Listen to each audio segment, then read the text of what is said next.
ಇನ್ನು ಕಲಬುರಗಿಯಲ್ಲಿ ಕೆಲವೇ ಕ್ಷಣಗಳ ಹಿಂದೆ ಸಚಿವ ಪ್ರಿಯಾಂಕ್ ಖರ್ಗೆ ಅವರ ಮನೆಗೆ ಬಿಜೆಪಿಯ ಕಾರ್ಯಕರ್ತರು ಮುತ್ತಿಗೆ ಹಾಕುವುದಕ್ಕೆ ಪ್ರಯತ್ನ ಪಟ್ಟರು. ಜಗತ್ ವೃತ್ತದಲ್ಲಿ ಬೃಹತ್ ಪ್ರತಿಭಟನೆಯನ್ನ ಮಾಡಿ ಆನಂತರ ನೇರವಾಗಿ ಸಚಿವ ಪ್ರಿಯಾಂಕ್ ಖರ್ಗೆ ಅವರ ಮನೆ ಇರುವಂತಹ ಪ್ರದೇಶಕ್ಕೆ ಮೆರವಣಿಗೆ ಹೊರಟು ಆ ಬಳಿಕ ಮುತ್ತಿಗೆ ಹಾಕುವುದಕ್ಕೆ ಪ್ರಯತ್ನವನ್ನ ಪಟ್ಟರು. ಆ ನಂತರದಲ್ಲಿ ಪೊಲೀಸರು ಪ್ರತಿಭಟನಾ ನಿರತ ಬಿಜೆಪಿ ನಾಯಕರನ್ನ ಬಿಜೆಪಿಯ ಕಾರ್ಯಕರ್ತರನ್ನ ವಶಕ್ಕೆ ಪಡೆದು ಕರ್ಕೊಂಡು ಹೋಗಿದ್ದಾರೆ. ಮತ್ತೊಂದು ಕಡೆ ಮಂಡ್ಯದಲ್ಲೂ ಕೂಡ ಪ್ರಿಯಾಂಕ್ ಖರ್ಗೆ ಪರ ಪ್ರತಿಭಟನೆಯನ್ನ ಮಾಡಲಾಗಿದೆ. ಇಲ್ಲಿ ಪ್ರಿಯಾಂಕ್ ಖರ್ಗೆ ಅವರ ವಿರುದ್ಧ ಪ್ರತಿಭಟನೆಯಾದ್ರೆ ಮಂಡ್ಯದಲ್ಲಿ ಪ್ರಿಯಾಂಕ್ ಖರ್ಗೆ ಅವರ ಪರವಾಗಿ ಪ್ರತಿಭಟನೆಯನ್ನ ನಡೆಸಲಾಗಿದೆ. ಅಲ್ಲಿ ಪ್ರಗತಿಪರರು ಹಾಗೆ ದಲಿತ ಪರ ಸಂಘಟನೆಗಳು ಪ್ರಿಯಾಂಕ್ ಖರ್ಗೆ ಅವರ ಬೆಂಬಲಕ್ಕೆ ನಿಂತು ಪ್ರತಿಭಟನೆಯನ್ನ ಮಾಡಿವೆ.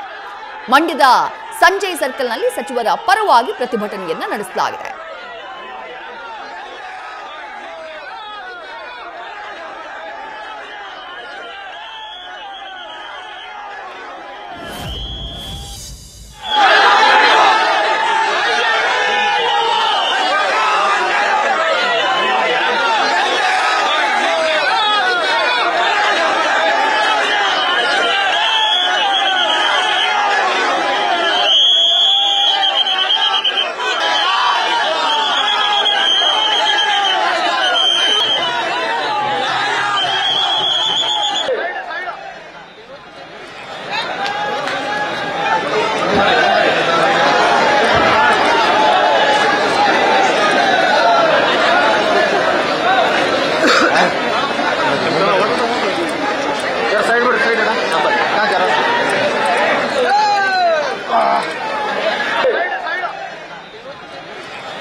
ಗೂಂಡಾಗಿರಿ ಕೆಲಸ ಮಾಡ್ತಾ ಇದ್ದಾರೆ. ಸರ್ಕಾರ ಪ್ರತಿಭಟನೆ ಮಾಡಕ್ಕೆ ಈಗ ಅವರೇ ಕರೆದಿದ್ದಾರೆ. ಕಾಫಿ ತಿಂಡಿಗೆಲ್ಲ ಅವರೇ ಕರೆದ್ಮೇಲೆ ನಾವೆಲ್ಲ ಹೋಗ್ಬೇಕಲ್ಲ, ಅದಕ್ಕೂ ತಡೆ ಮಾಡ್ತಾ ಇದ್ದಾರೆ ಪೊಲೀಸರು.